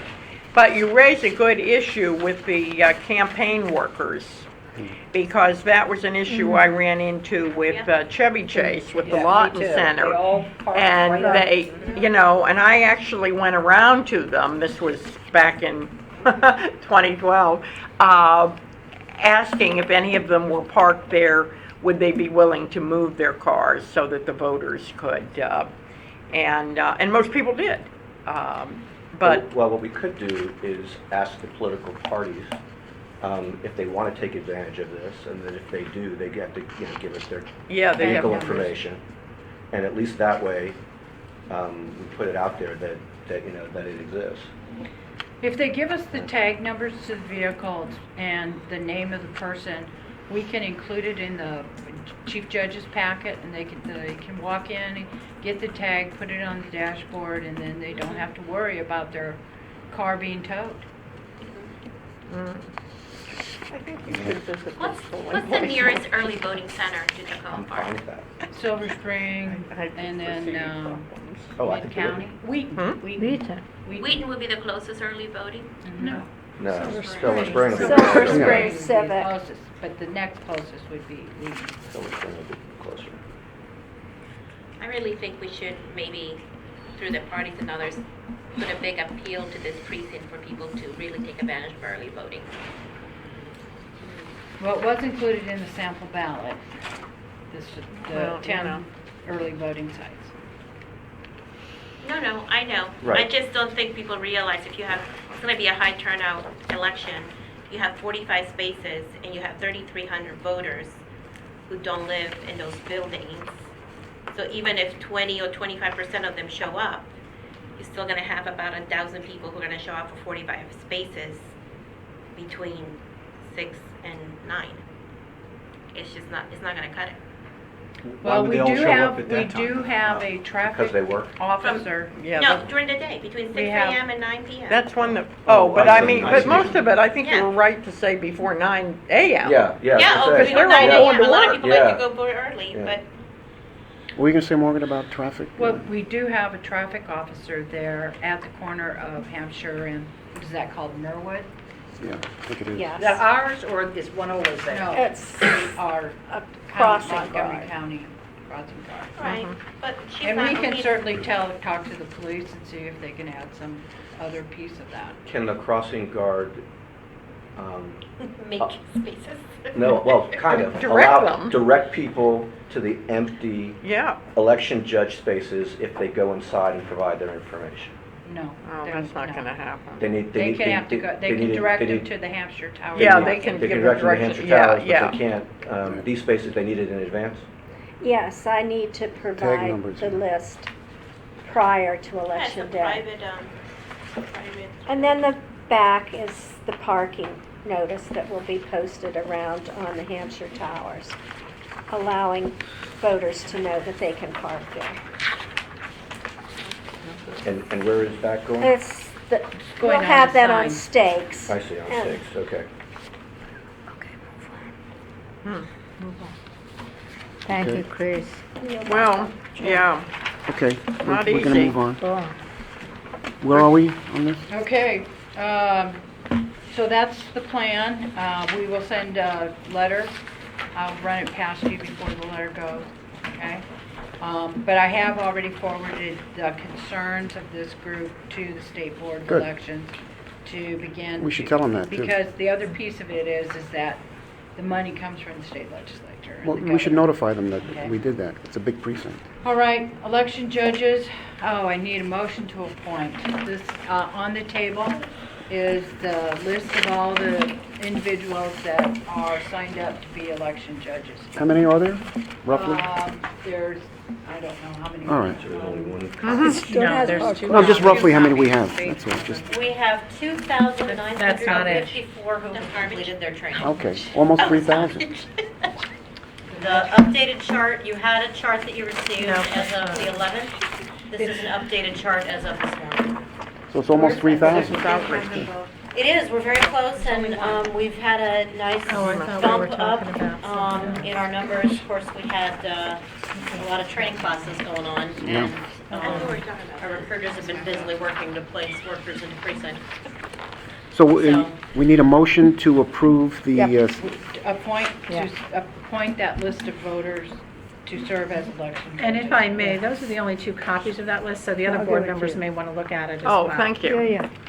Yes, Is it it is. alphabetical? I move we accept the list which were provided by us and to appoint them as the election judges. Second, any discussion? How many are total? Allison? As of this morning, we have 2,954 who completed their training. So they're the ones who are going to be working the polls, the ones that we're approving right now? Yes. Well, we will have more who will be trained. No, I and know, but right now, reporting I'm just and asking for then, but clarification. Right now, Yeah. you should be no, it should be it's a comprehensive list, so I believe that it's these 2 numbers, the schedule. and Age the- 60, I know. No, it's the, Completed training, Lou? about 2,954 individuals should be on that list. Yeah. And they're the ones who completed the training and are going to be working the polls. Assigned. They have been Assigned. assigned. 3,200 is what you need. And the 358 Spanish. 2,000, your chart says 2,780 have been assigned. I believe that is the list of all who have completed training. Okay. In this, So this as is of the when list. that was Good. run. Yeah. sorry, so this list includes people who completed a training and have not been assigned, or it doesn't? I can go clarify that with our staff. I believe that it is the larger of the 2 numbers, but I may be incorrect. It might be the smaller of the 2 numbers. It is, of course, a snapshot. It's everyone that has completed training. Okay, whether assigned or not. But those 200 that haven't been assigned are in the process of being, sometimes we hold back bilingual individuals to slot them into where we need them. Okay. Of the But 300, I will tell you right now, we do not have any Korean or Chinese judges, speaking judges.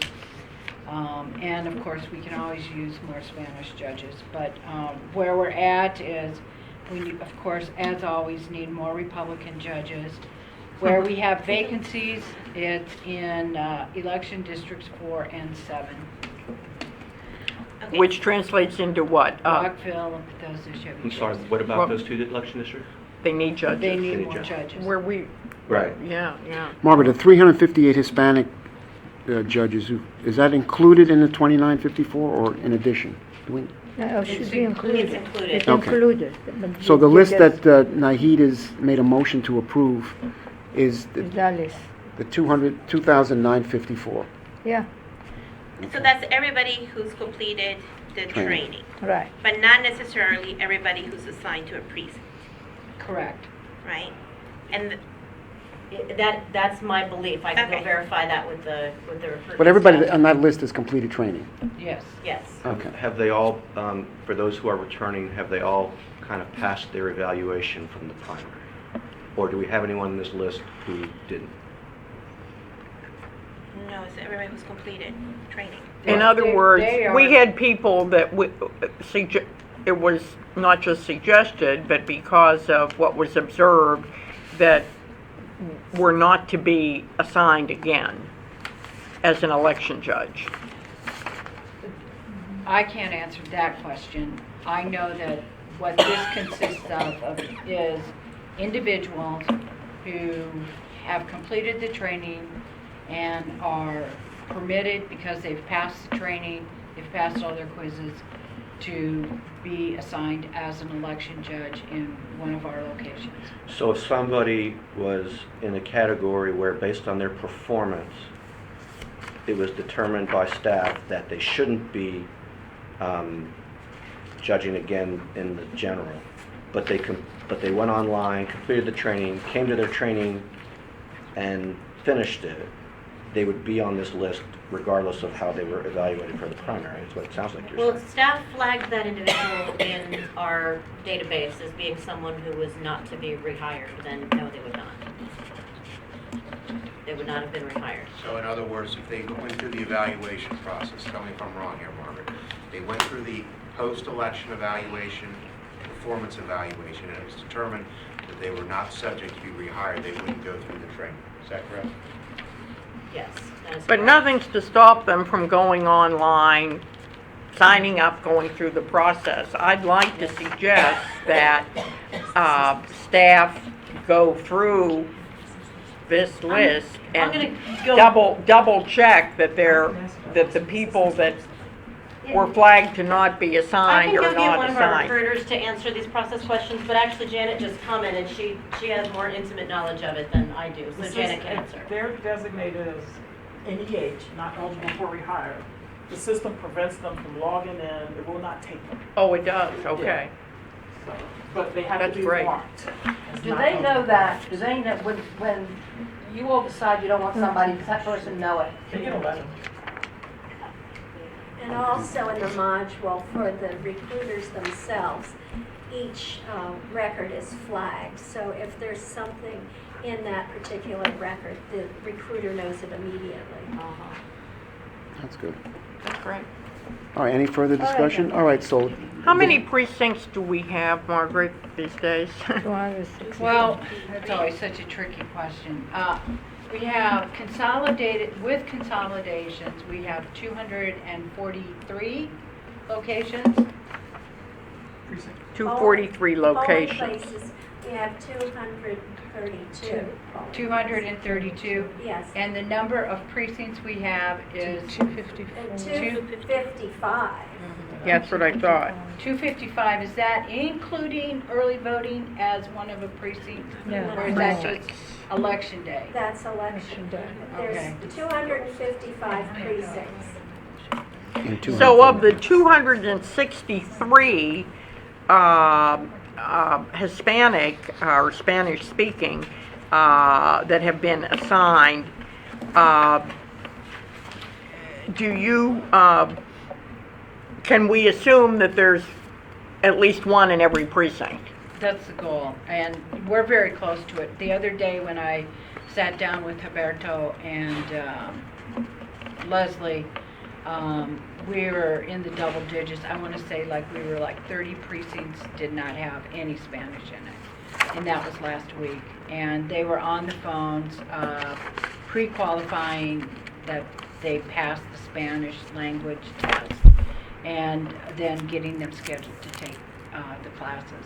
So we have classes for 2 more weeks Yeah. through November 2nd. That depends what we're doing, but yes, Through November. early voting. Through early voting. So our goal is,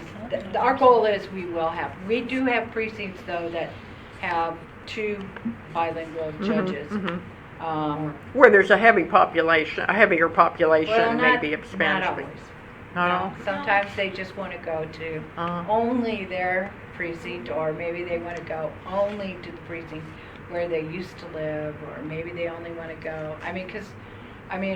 As Gracie and I were talking, I heard her on the radio last week on NPR about the diversity of Germantown, and we were, tearing our hair out trying to get somebody up to Waters Landing, and that area is, that's more, it has more diverse population than the rest of the county. So It's a quadrant, which is like a quarter of Asian, a quarter African American, a quarter Oh, Hispanic. really? Yeah. So sometimes folks just don't, I don't know, they don't want to see their neighbors, I guess. Don't want to see their neighbors. Well, yeah, I ran into that, right? The woman I recruited from my building didn't want to be in our home precinct. But we could use more Republican judges, and as I said, election districts 4 and 7. And right now, the precincts that we've identified previously that we would like Chinese and Korean, as of Friday, we did not have anyone of those language skills. I did talk to Humberto about that, and he was reaching out to try to get some folks. Can I give you an idea on that? You should really recruit App County with the PTAs or with the schools. Clarksburg High School has a very large Korean population, a lot of seniors, but their parents are also very involved. Northwest High School also has a large Chinese and Korean population. Any other schools that feed into it as well, like Little Bennett. Well, I believe Humberto has been to both of those high schools. And Milestone, but if they can send a note through the PTA saying that you're in need of, there's a very active Korean community in Clarksburg. Okay, I will share that with Humberto. Yeah. David, you have something? Yeah, it doesn't relate to the specific individuals, but it does relate to judge recruitment in general. As I've discussed with you, Jim, and with Allison and Margaret, I'm very concerned over the significant drop-off between the people who sign up and the people who complete training. I'm sorry, David, the people who come out and The people who sign up, in other words, they go online, they do their thing, and we've got 6,000 of those, but we have fewer than 3,000 who complete the training.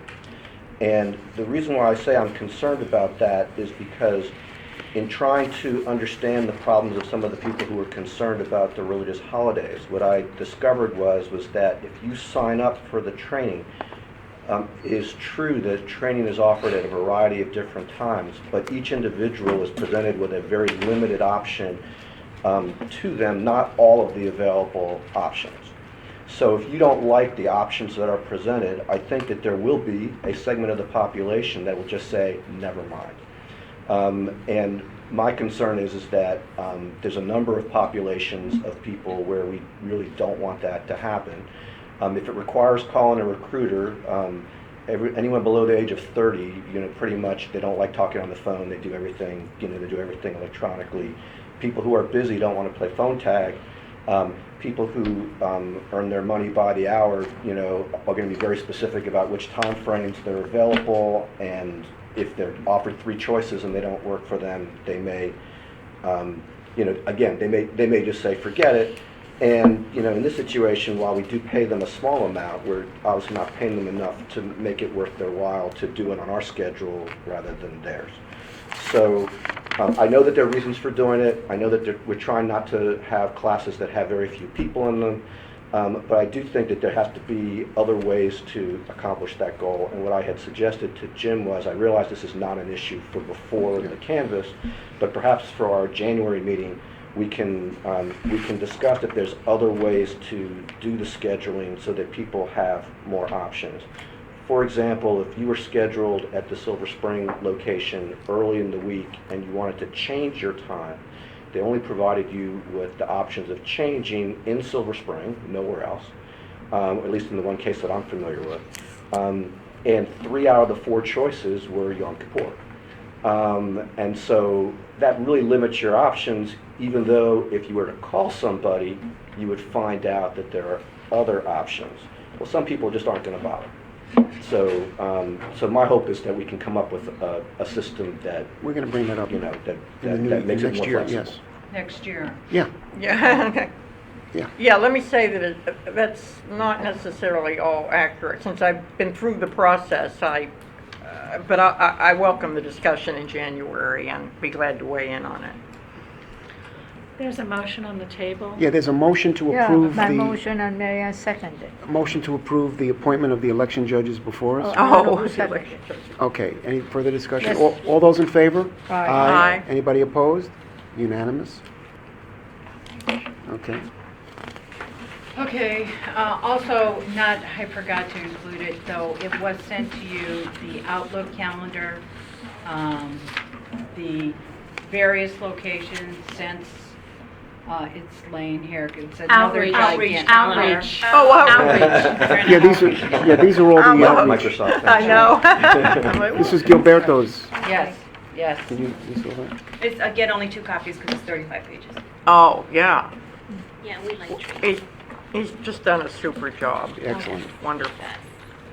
So anyway, I just wanted you to be aware, we're wrapping it up this week. Monday, we'll be out with our Future Vote students and their T-shirts hitting all of the metro stops in Oh, Montgomery that's County. really great. So, and advertising all the early voting. Excellent. Okay? So early voting, I'm requesting that you all report no later than 7 a.m. to your various locations on Thursday, October 27th. We've covered the absentee requests. And Margie has provided you with the Canvas calendar.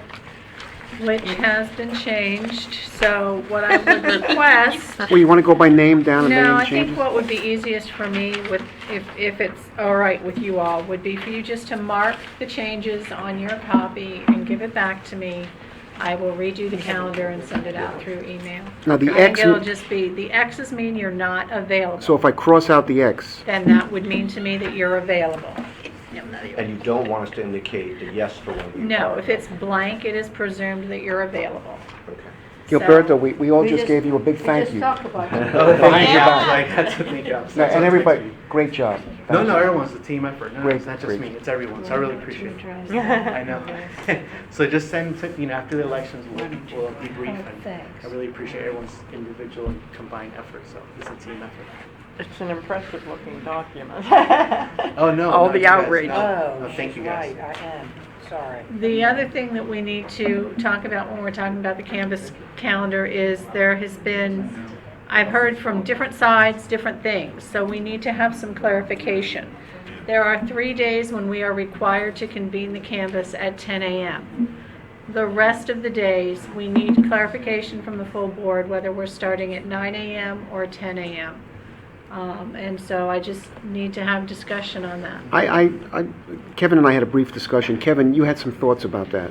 Well, I mean, the problem is that the ending time becomes an issue because there's the later you go, the people doing the canvassing have to stop and have dinner, and there's some issues that run into it. I mean, it's entirely up to the board, but logically, it would make sense if you wanted to divide the morning and the afternoon up as evenly as possible. You'd start at 9, go to 1, have lunch from 1 to 2, and then go from 2 to 7, in terms of the time. Now, if you all want to start, I know some of you said you prefer to start at 10. That's entirely up to you, but then you're going from 10 to 1. The lunch hour is 1 to 2 But every day? some of us, which we stay the whole day, that's a long day from 9 to 7. Yeah. I know.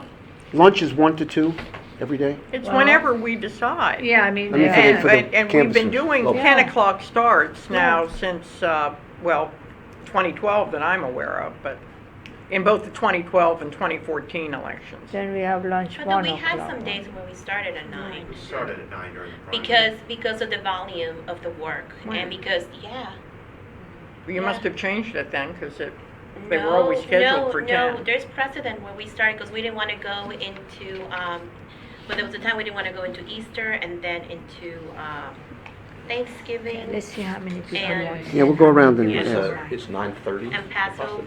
Okay, All right, let's let's see go, how many Jackie. people What do you want want? 10. I think 9:30 is a lovely compromise.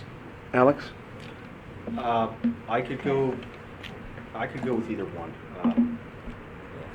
I would say, Let's get it done.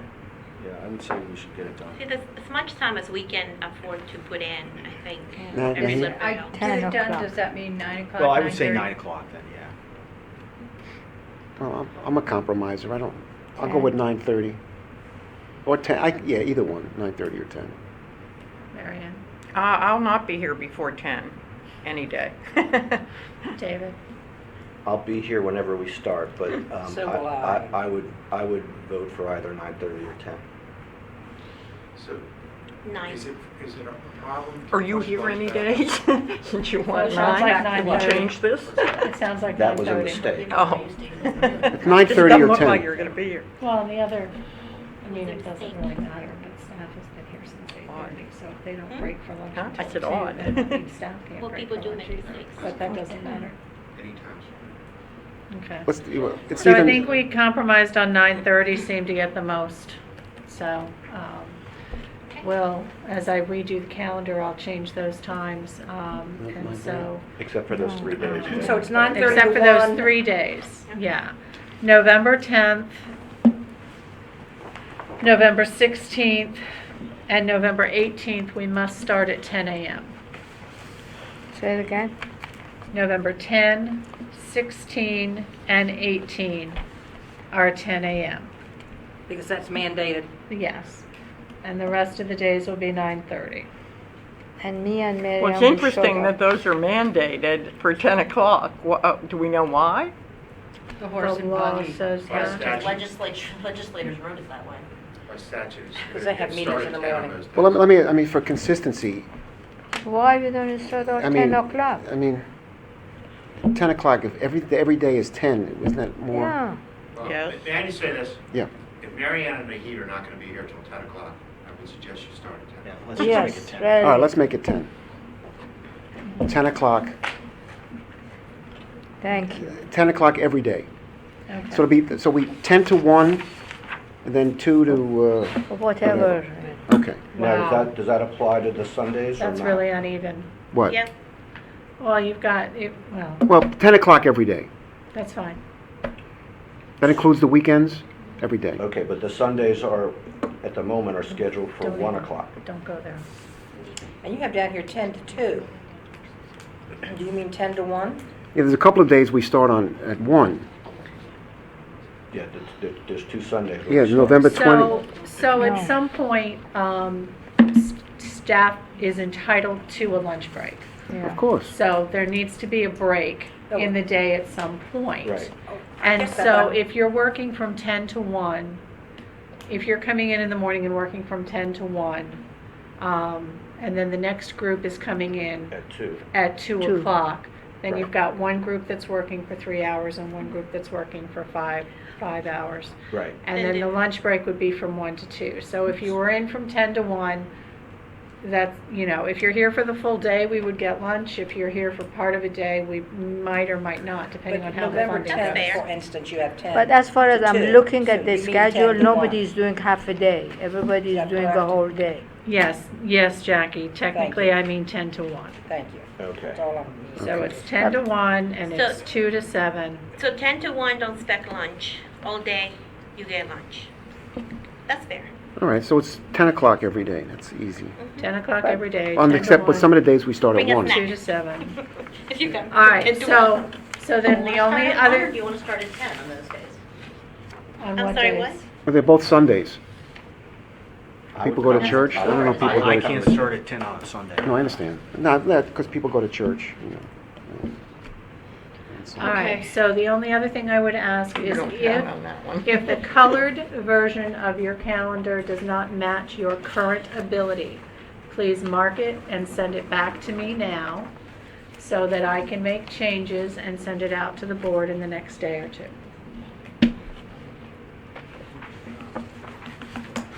Here's my one. I need to look and see what I said. Okay. That being completed, new business, I just wanted you to know that the U.S. Postal Service is working with two nonpartisan groups. One is the bipartisan policy group, and I can't think of the other one. And they've developed a special email account so that if we have any problems with postal delivery, that's where we send our messages, and they will get back to us to let us know exactly, how that issue can be resolved, whatever that issue may be. And that's it. You're talking about election problems. Election mail problems only. Mail The delivery of regular mail is not part of their jurisdiction. Okay? When do we get our, those carrying cases? with all them- You'll get them on the Thursday. You come here on the last day of early voting. You will do your verification of the bags, and you'll get your supply kits with your routes For Election Day? Yep. for election day. Okay. You'll get that day. We have to do 3 precincts. That was your plan. That's Right. what we submitted Good. to the state. That you would verify 3 precincts, and you draw those precincts that day. And That day you're is- scheduled to come here at the Thursday, November 3rd at 5 o'clock, I believe. Yes, 5 o'clock. We come here. You come here, actually go to the lower level, the training room, and that's where you will verify your bags. And then you'll have your supply bags for election day with your routes for Monday night and your routes for Tuesday. On Friday, how long do you expect this to take, the public testing, and how long? If everything, the last time it took about 90 minutes. Yeah. Okay. Gotcha. Okay. So Jim, I would clear it till noon, just to be on the safe Yeah. side. Mary?